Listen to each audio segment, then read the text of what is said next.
coming. And I'm here tonight to talk to Adrian Paci.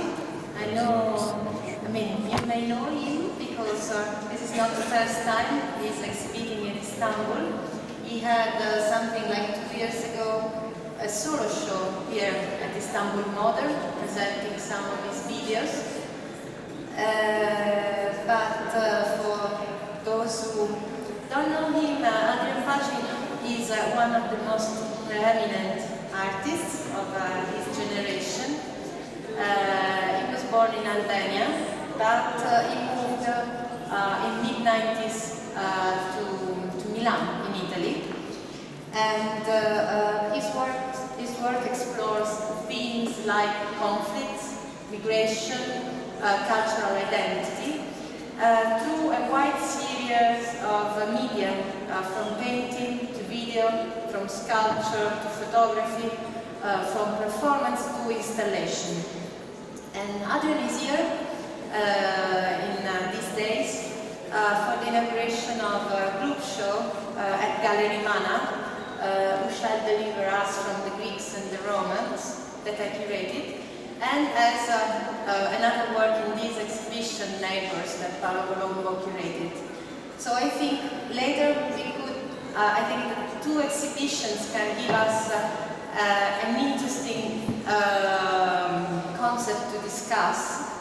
And of course we can talk later about the two works represented in the exhibitions, but now I really would like to start from the beginning. And the beginning is that your father was a painter, and you started studying painting at the Fine Arts Academy in Tirana. So I would like to know something more about this beginning, your first approach to art. Yeah, well, thank you, Cristiana, thank you for coming. Yeah, it's always a kind of problem when you talk about your work, because people are supposed to believe that you are saying the truth about everything you have done, and you know the meaning, and you know the sense of everything you have done, so now we are in front of you to understand this. But I don't have this kind of pretension, so I prefer often talking about the story of my work. I prefer talking about the context, how my work was developed, and what was the context of the work. And we were talking this morning with Cristiana about how to arrange this meeting and this dialogue, and I asked her why we don't start from the beginning, like where did I study and how was the context where I studied. Even because Albania, during the years that I went to the Art Academy, was one of the strongest communist regimes in the world, I can say. So the school was very much based on the communist ideological propaganda, and the art we studied somehow was connected only with kind of traditional references. Here I wanted to show you a little bit from a documentary on the Art Academy of Albania in the 70s, just to create an idea of the way art was treated, and the way the propaganda was part of the art education.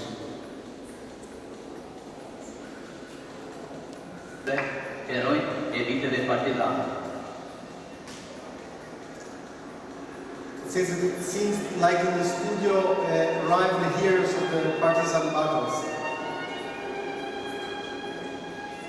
Tale framtyre është një eroj vitëve tona, I vitëve socialiste, Fram Ndue Ivanaj. Next to them is a hero of our days, of the socialist days.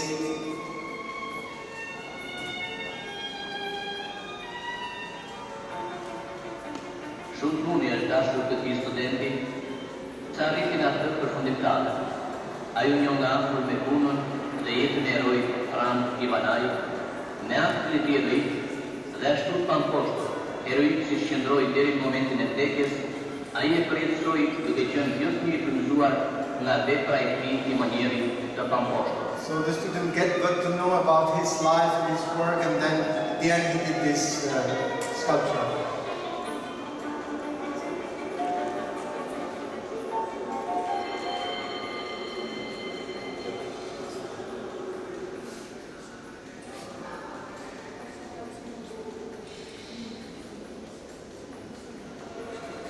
Studenten nu chiar un sculptor e pictor, actor e muzikant. A demonstratie je popoli uștar, de gacem než do momenta. See, the students are not only painters and sculptors, but they are soldiers, like all the people is a soldier in the defense of the fatherland.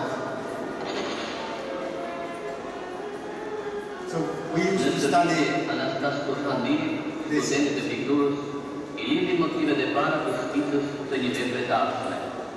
During the military training, the students came the idea of the next art piece, the future of an art piece.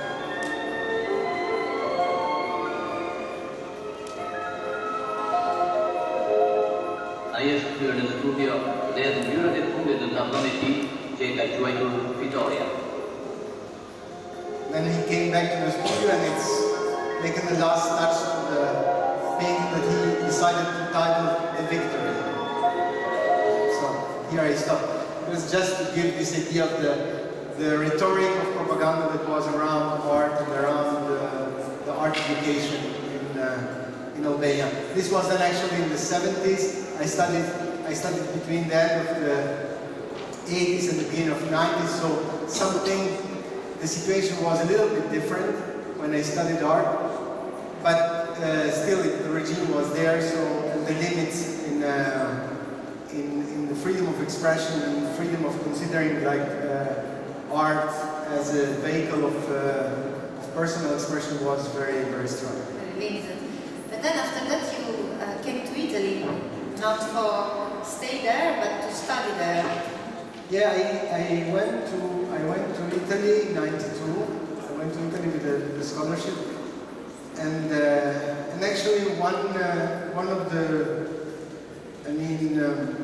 desires I had when I went to Italy was finally to get to know the contemporary art scene, because in Albania our studies art kind of stopped with Impressionism. And everything done after that was considered a kind of degenerated art. So, yeah, I wanted just to show you some paintings that are from the socialist realist style. Yeah, as you see, it was always like in the center was the hero, the worker.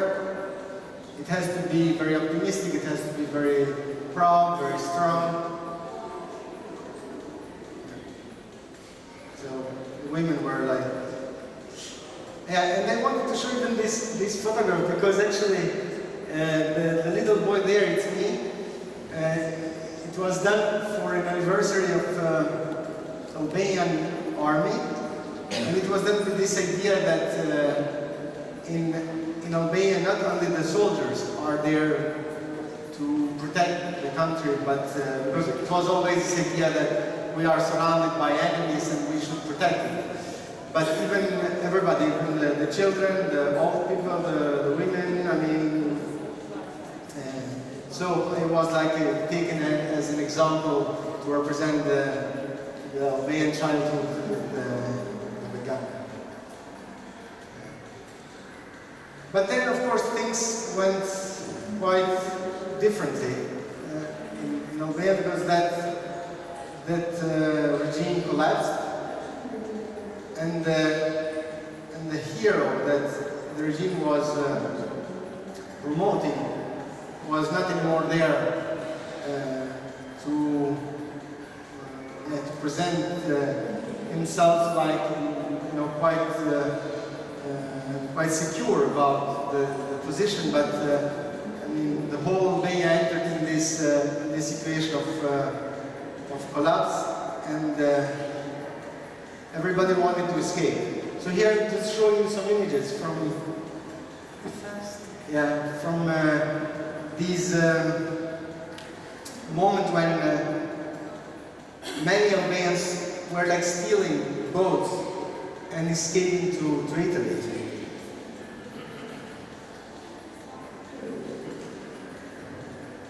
So to go back to your question, Tiziana, I went to Italy, but I didn't go with these boats. So I went with the scholarship. So the desire I had was, as I said before, to get to know, the contemporary art scene. Because of the limits we had during the education in Albania, somehow I thought that finally I can get to know the truth of art. Because during the regime, the regime is convincing you that it's telling the truth of everything. So it's telling the truth about life, about history, about art, and the truth of art was called socialist realism. So somehow we start not to believe in that kind of truth, but we believe that there is somewhere else this kind of truth. So it should be the truth of art. We should find it elsewhere. So when I went to Italy, I was full of hope to find this final truth. But of course it was not so easy. And so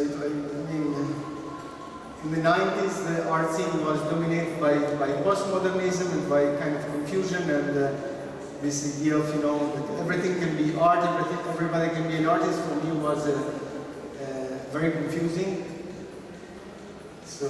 But I remember you came to Italy to study. You had a scholarship, if I remember well, for studying sacred art. So another very codified approach to art. Yeah, this was another thing because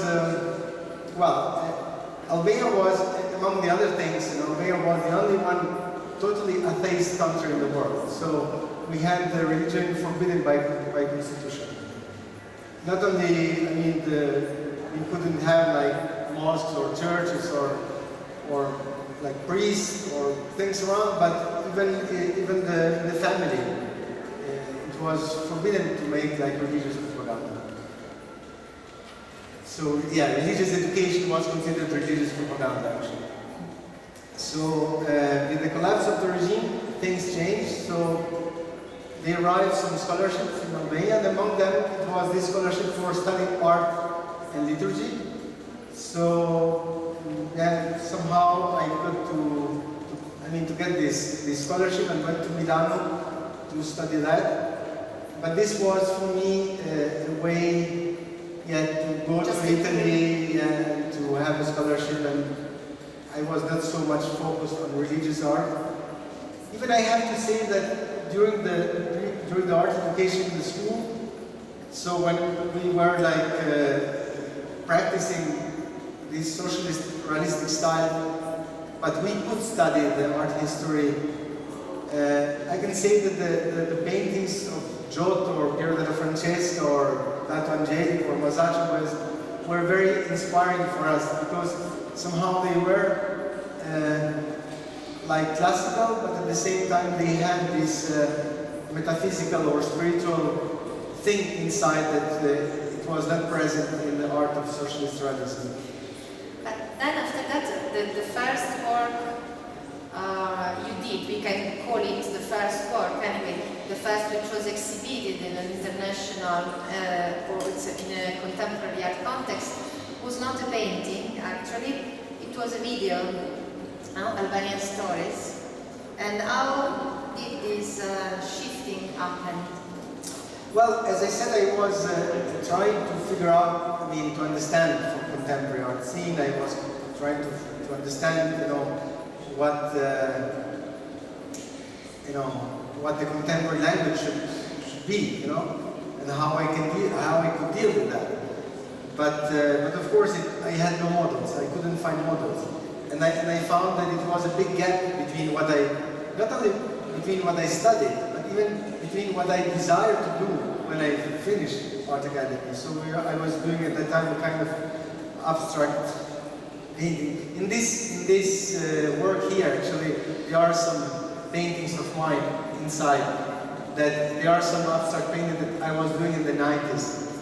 So, but of course then I was going to the museums and I was seeing that, you know, that kind of painting was put in the section of the 50s or 60s. So I found myself a bit out of time, not only, you know, in what I was forced to study, but even in what I was desiring to do and what I was practicing as a kind of rebellion against the communist style that we were using.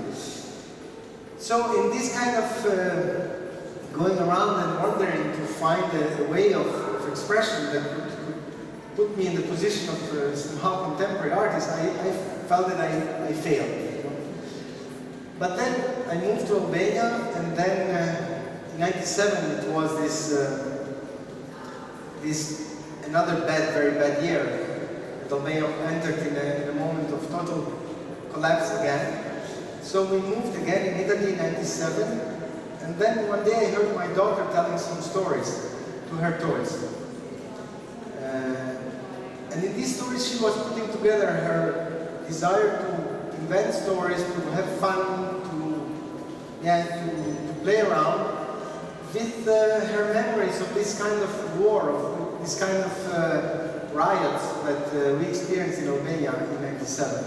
So maybe I'm going to show you a little part of that.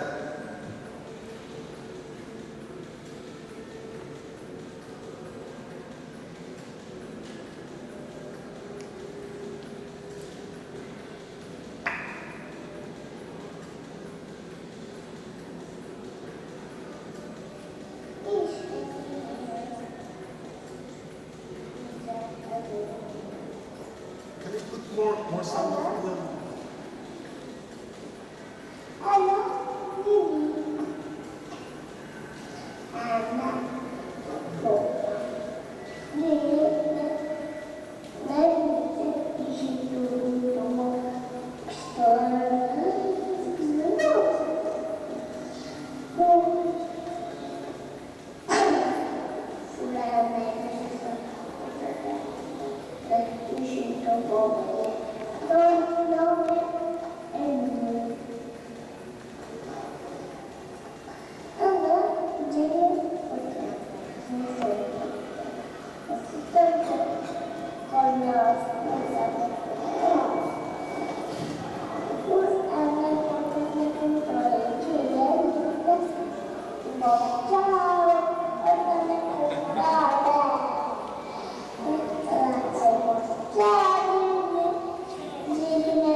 So yeah, this was my first experience with video actually. Before doing this I never touched a video camera before. So I just heard these stories and of course I couldn't paint these stories, I couldn't make a drawing, I couldn't make a photograph. So I asked a friend of mine to give me a camera and he taught me how to just push, record or thing. And then asked my daughter to tell these stories to me, and actually the video has 4 of these stories without any edition, without any editing, without any cut, I mean just one after the other. They all started once upon a time and they finished somehow. And I was very much interested in this moment of how the experience, how the reality, how the memory is transformed in the process of storytelling into a fiction, maintaining the strength, maintaining somehow the dramaticity of the experience, but at the same time having this light experience, this light element, this desire of playing around, this desire of inventing. So for me it was a kind of a good lesson how you can put together life and fiction and art.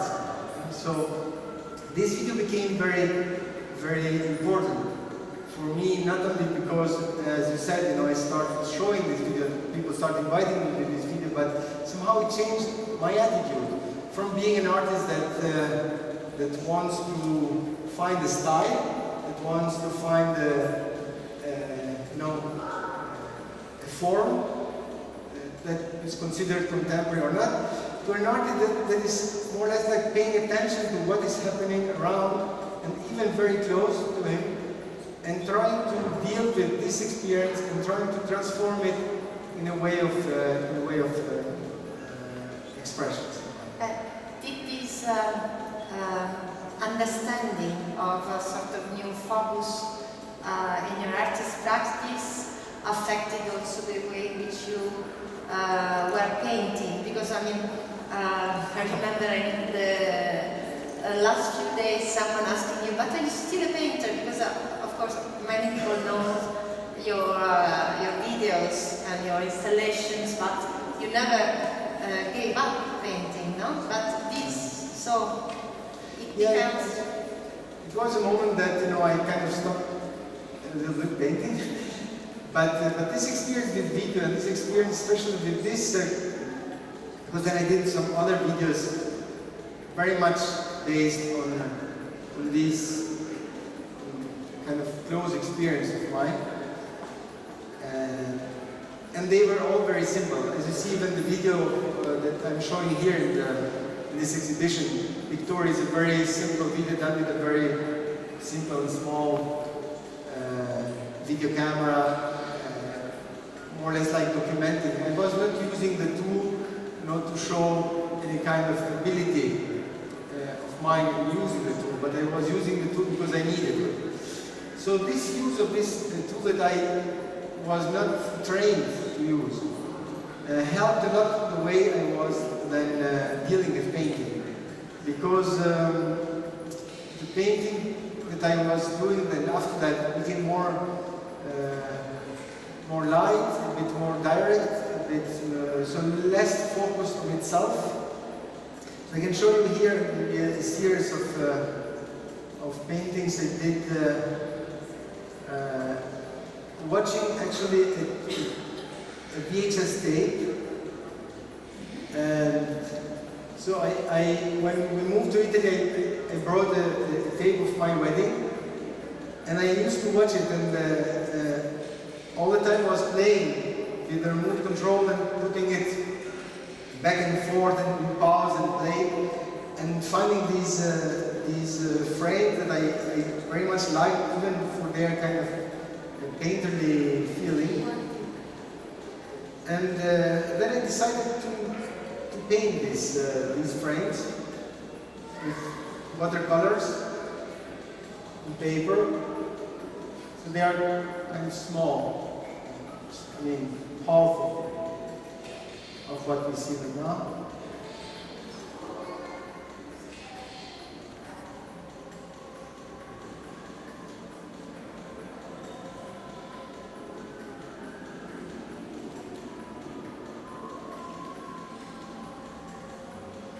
In this case, which was the necessity to paint these frames and not to keep them as a video? I think the painting has this, it's not only a question of the result, but it's even the question of the experience of painting. So it's a physical experience, for somebody who paints, I think. So it goes from the eye somehow to the hand. And so when I was looking to these frames, I found them very much like painting. So to bring them to painting was for me a kind of natural way of dealing with them. But at the same time, I like this idea because in that time I was trying to make some storyboards and things, but I like this idea of going back to the painting from the video. So instead of using the painting before, like making the storyboard for a video, I was using first the video as a material and then going to the painting after that. And I did the same with like watching it in the cinemas, like the movies. And one of the directors that I was watching in the Spears was Pasolini. So and I did this series of painting titled Secondo Pasolini, according to Pasolini.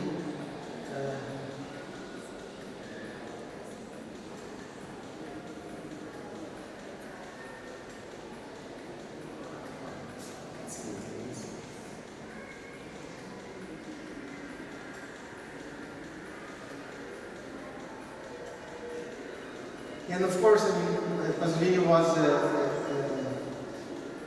film director that was very much influenced by the painting. So, somehow to bring back to this the painting in his movies was for me like quite a natural way. We were discussing yesterday an interesting point regarding Pasolini, that you said that according to you, Pasolini is, the painting's influence on Pasolini is much more important on his way of filming when there isn't a precise reference to some other work. No? For example, in La Ricotta there is this famous scene of the crucifixion which has been taken from Manierist painting, and you said that there is much more the other part of his cinema, which is according to you. What I really like, I mean, in Pasolini's films, were this it was not the direct reference to the painting, but it was like the painting as a memory.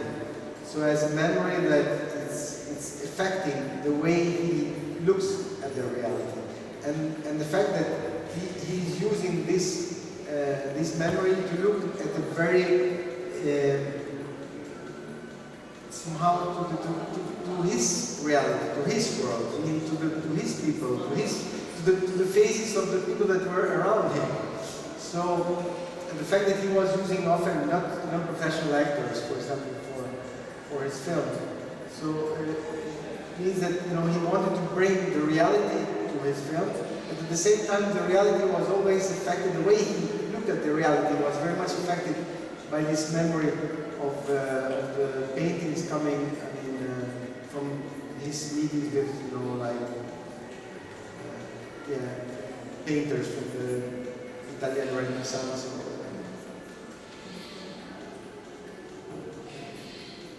So maybe it could be interesting now to introduce at this point talking about painting the past and also the work you have here, which is Pictorial. Pictorial. Well, Pictorial, I mean, after Albanian stories, many works of mine came out of meetings, out of encounters. So,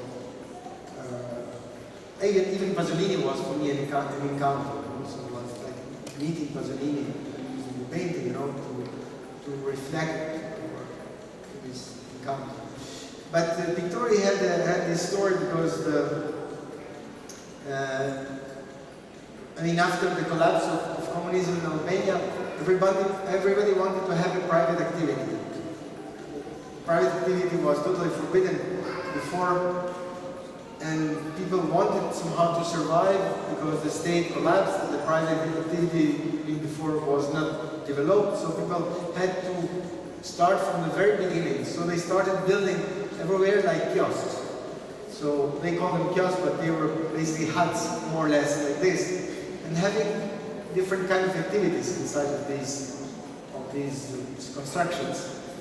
And among the other activities, even the painter decided to put, some painters decided to put their work into the market and producing what the market asked for. And sometimes the market was asking for still life, sometimes for icon, sometimes for abstract painting, but sometimes there were people who needed a car plate, maybe for a stolen car, and somebody came even to the painter to ask for a visa, because they needed a visa to go abroad and it was very hard to get visas. In Albania, the painter was using his ability to make a visa. But a fake visa then? Of course. Of course.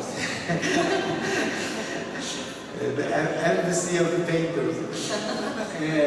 And then among the documents, like the fake birth and death certificate. So when I met this painter, who told me that he was doing even death certificate, I said, wow, I want a death certificate, absolutely.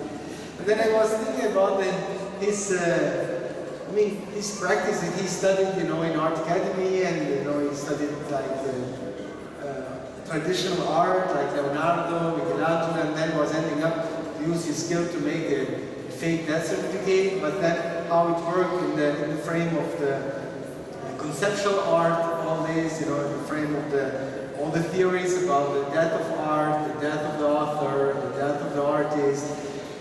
So somehow he was making my death certificate, but somehow he was, somehow I think it's celebrating his own death as an artist. But at the same time, this hut where everything was inside, from a copy from Tiziano to a car plate or to a fake document under the label of the painter, seems to me like a kind of metaphor of the art system, that everything that is inside becomes art somehow. So, yeah, often I like when in these encounters that I do, I meet things that have a wide potentiality somehow, so wide interpretation levels. And in the story of Victoria, in the story of this painter, I found this profundity somehow, this kind of depth that in this very simple story, in this very humble character that is operating in a context where nothing is friendly around him, but he has to survive. He has to find a way to deal with this reality. He finds a way. He finds a way. But in this story, there are many levels of interpretation, of reading it, of relating with it. Somehow, I can relate to this guy. For that, I decided to put inside this construction, to put my works, and outside in the video to put him talking, and to put the death certificate actually that he produced. It. Somebody went to a lawyer and legalized it to put it outside the construction. I was trying to make a comparison between the concept of the two exhibitions you are part of. No? This exhibition, Neighbours, which is exploring a very specific geopolitical area, and under the light of storytelling and migrations and cultural shared identity. And the other exhibition at Gallery Mana, it's an exhibition dealing with the links between contemporary art and the classical art. So a kind of art which started in a specific region, which was the Mediterranean region, Greek and Roman, and then it was the art and the culture which traveled a lot, actually, almost very much, no? Even now, I mean, this is the concept of the exhibition, reprocessed, rethought by people coming eventually from a very far away cultural context. So I was trying to create this parallel between an exhibition talking a lot about people who are moving, and then you have the art, which is moving, the forms, the ideas somehow. And this idea of works that are moving like people is also very much part of your work, or at least of some of your works, no? Because I remember a video that I like a lot, which is Pilgrimage, and it's in which your work is making a sort of migration. Yeah, I was interested in this too, because of course moving to Italy and start working somehow in a very close contact with my own experience. Of course, the experience of migration came to be part of my work, but I was never really interested in describing it as an autobiographical fact. I was more referring to it as something personal that I know from kind of from my own experience, but then I wanted always to discover other dimensions inside this personal experience. But then, of course, I was interested also in what you call the movement of the images. You know, how the images. I mean, during the history, the images move too. You know, not only people. And actually, we have this legend in Albania, in my town, about this image with Madonna and the child. Maybe I can show you some images of the video, maybe a little part of the video.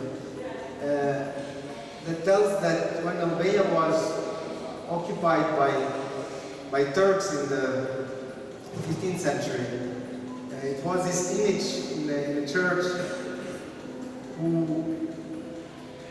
escaped, like the angels came and took it and brought it in Italy to a church in Genazzano, a small town close to Rome. But now the image is behind these and it's like protected, but at the same time it's like in prison. You know? So, and I was interested in this idea of the missing image, because many people were going to this place where the image was to organize pilgrimage and to pray and to ask the image to come back. And at the same time in Rome, I mean in Genazzano, close to this place, that people were going there even to venerate the image and to thank the image that chose this town to be there. So for me, the fact that the image was missing and the image escaped and created this empty space, and this empty space that was, feeding somehow this desire toward the image,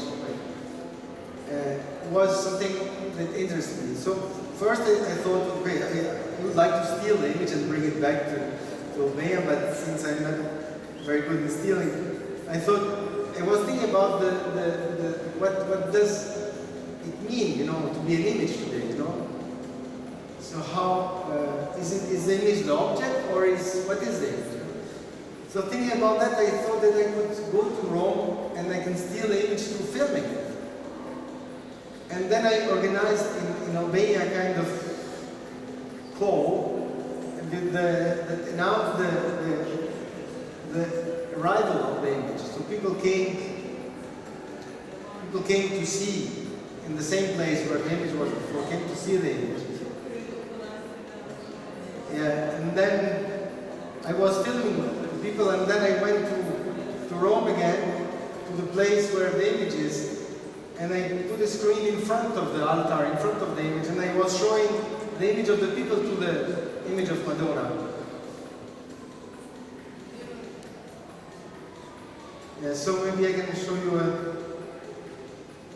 a small part of the film.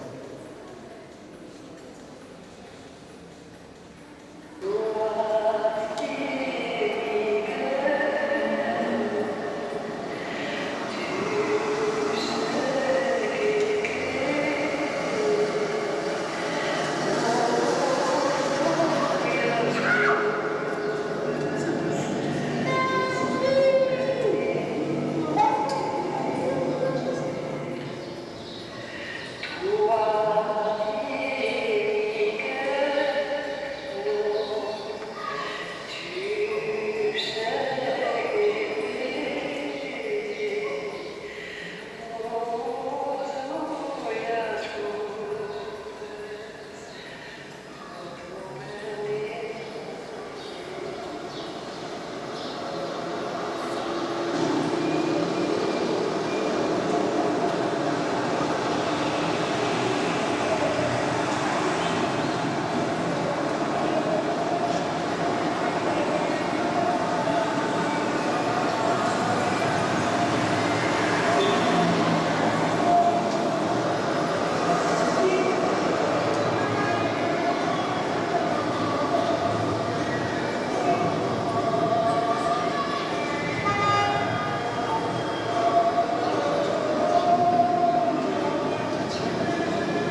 This idea of traveling and migration is very much into, your work, because I remember a very beautiful sculpture you did called Home to Go, which is a self-portrait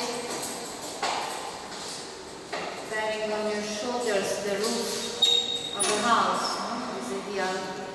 Yeah, but that was, of course, it was actually my body. Yeah. So the film ends up with this thing that somebody is turning off the video, and then the priest is closing the door, and then it goes back to the reality somehow. And what you were saying about the migration and the fact that of that piece, it was myself, like carrying this roof and using this idea of the home, the idea of the roof like a symbol of stability, of the shelter, of somehow a place that is giving you security, like just transforming and putting it upside down physically. Somehow it opens toward other meanings because it becomes like the wings. So it reminds me of the wings. So I was thinking to carry this roof on my back, on my shoulder, and it becomes like a kind of an image of somebody who is trying to move, to fly. So even the roof is quite heavy, so it's like it's pushing you. I think we are trying to find a very, challenging balance between autobiography and the need for a more, universal discourse, in the sense that there are some works like Albanian Stories we saw, which which is of course talking about you, your family, the girl is your daughter, or Home to Go is a self-portrait. But then I think that most of your work is really skipping this biographical mood to open up much more, no, the possibilities and try to elevate the tone to a more universal one. Yeah, you know, I don't see as a kind of division, you know, between personal, intimate, and universal.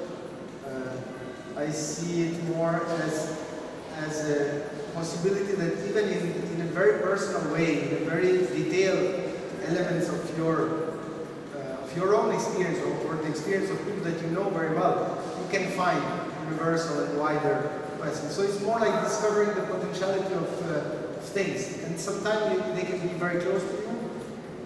They can be very close to yourself, I mean to your own experience, but it doesn't mean that the attention that I had, especially in the first works, as you mentioned, was focused on the autobiography as a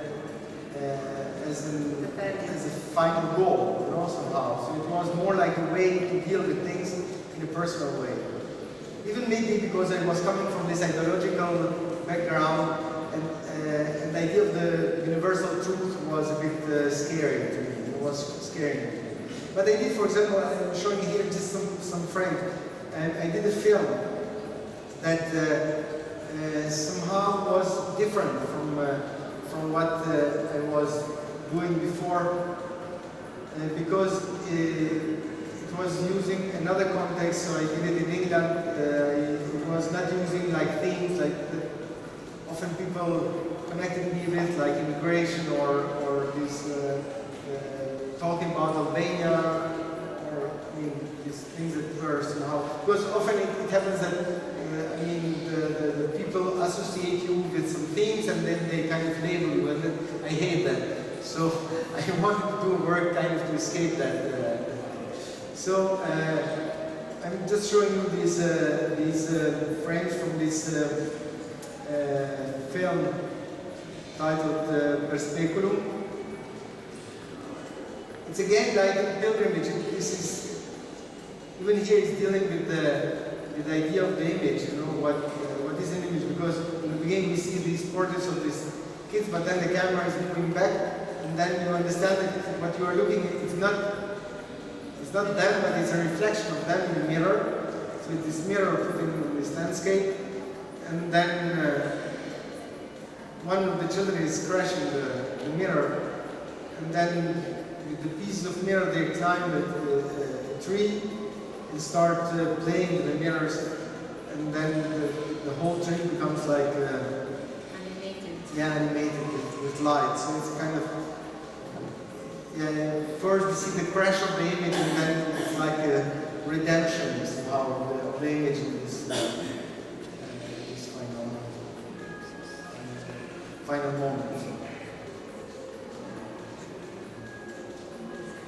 Yeah, so maybe we can, because I think we talked quite a lot, so we can give some space for the question, but maybe we just show some images from the work that I'm showing at the Galleria Mana in the exhibition, that you can go and visit. Which is another journey. Yeah, it's another journey. Which is another journey, but it's a journey of a piece of marble. Actually, it's a journey of a stone taken from a quarry, from a mountain in China.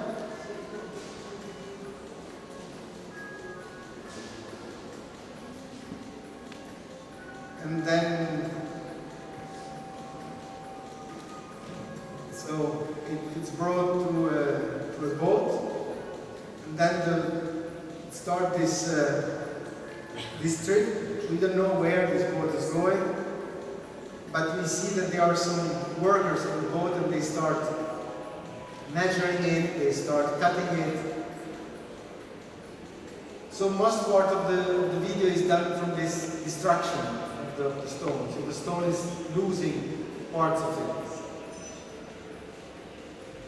Yeah, often the camera focuses on their faces, the workers that full with dust, often they became like sculptures itself.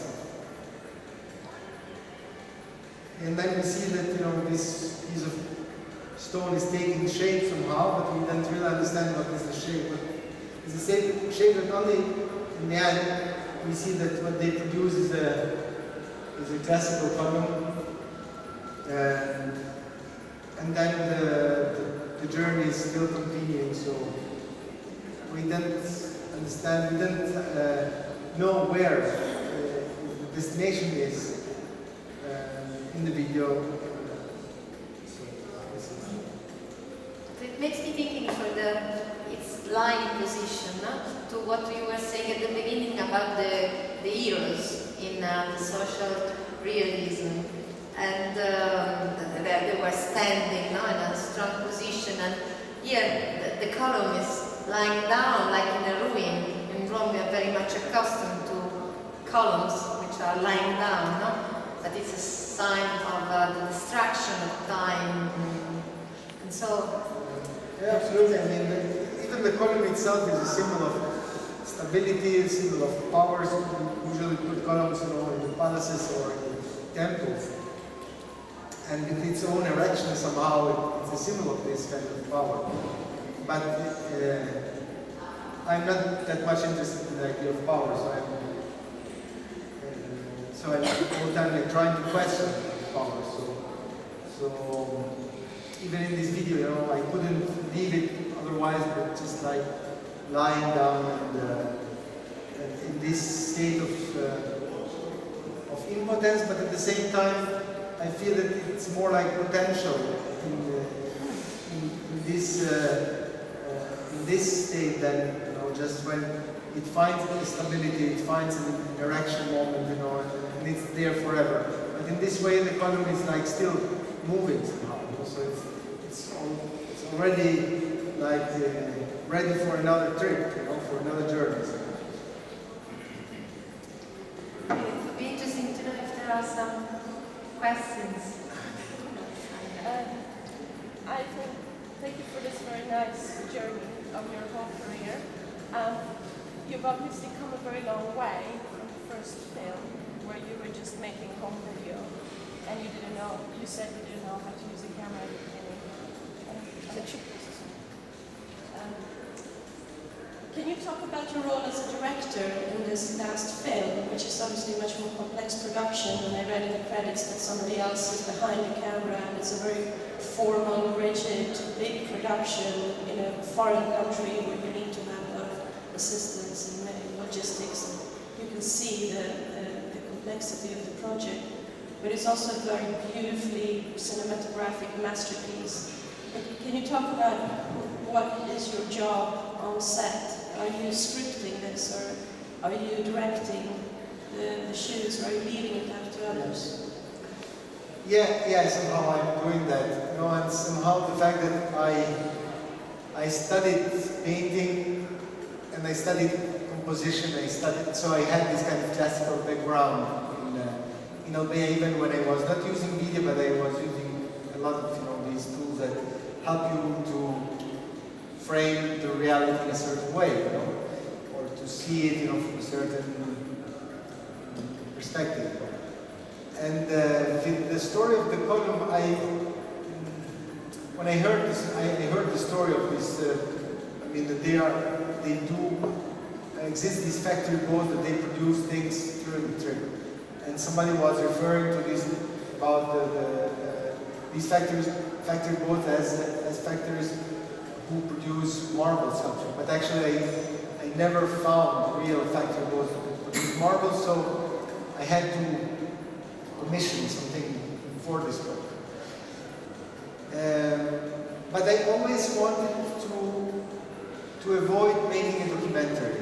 So I wanted to avoid to make it just a description of just a journey.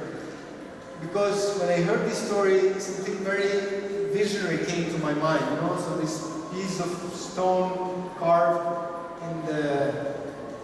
during the trip in the middle of the ocean had something very powerful to my mind. So I wanted that to be part of to felt on the video. And of course, for doing that, I needed a good camera. I needed, we were not actually a big team, so we were only 3 in the boat. We didn't have lights, so it was a good work of framing, I would say, and shooting, because we didn't even direct the workers. We were not like telling them what to do. We were just going around and filming. And then it was a lot of work done in editing. But so it was like, to edit the video was like to make another sculpture somehow. Because we were like cutting, and like leaving what we needed from the whole shootings we had done. So of course I was aware of the fact that the story is complex, and I wanted to give this complexity in the work. But somehow I don't think that the previous videos, I mean, talking about Albanian stories, for example, if I meet a story like that, I would use exactly the same tool and the same way of shooting. So I wouldn't put lights, and I wouldn't use a big camera in front of my daughter. I wouldn't edit in another way. I would leave it like this, because I think that story needed that kind of approach. The story of the column, I felt it needed another kind of approach. And of course, it is even part of my curiosity as an artist to explore the tool, to explore the medium, to explore, in this case, the video, and how you can tell a story through the video. Because it's not enough to listen to good stories, but you have to all the time operate a kind of strategy of telling them, retelling them. So for that I needed the camera. I was aware of not being a bit too much, I don't know how to say it, I wanted the story, I wanted you to see the story, not to see how good I am, or the cameraman is, or I am a director, Of course, yeah, you see that it's good quality video, it's well edited, and the rhythm is good, but I wanted to keep, in the focus the story, what is happening to the stone, and what ideas and what references this story is bringing you, with the whole idea of the past and the present, the cultural models coming from the West, and going to the East, and coming back from the East, this trip toward the West, and the presence of China in the world of today, the whole dynamics of the globalized world of today, how the work is exploited, and so there are many levels in the story that I wanted to keep them in the work. And of course I had to find a way to deal with these complexities through the quality of the storytelling, let's say, but I didn't want to put in focus the quality of the virtuosism of the cameras. The column now is in my studio, Milano. It came from China, it came to France, it was shown in the Pont. I had a solo show there. And then it came to Milano for another show, and now it's in my house. It's also nice that it's a swimming pool. Is that, sorry? It's a swimming pool. Yes.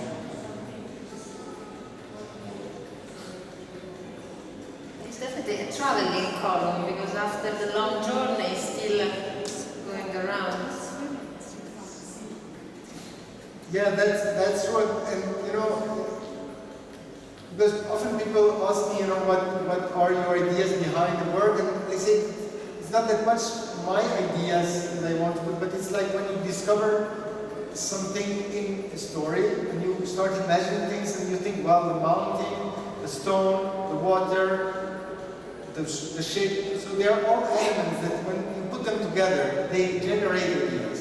And they generate ideas to myself.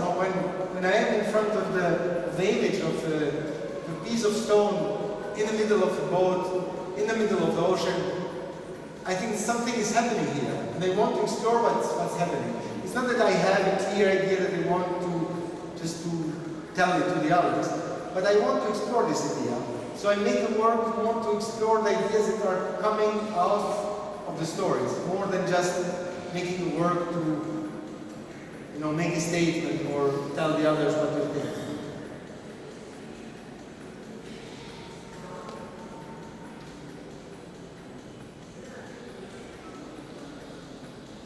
Okay? If we don't have any other question, thank you to everybody. Thank you. Thank you.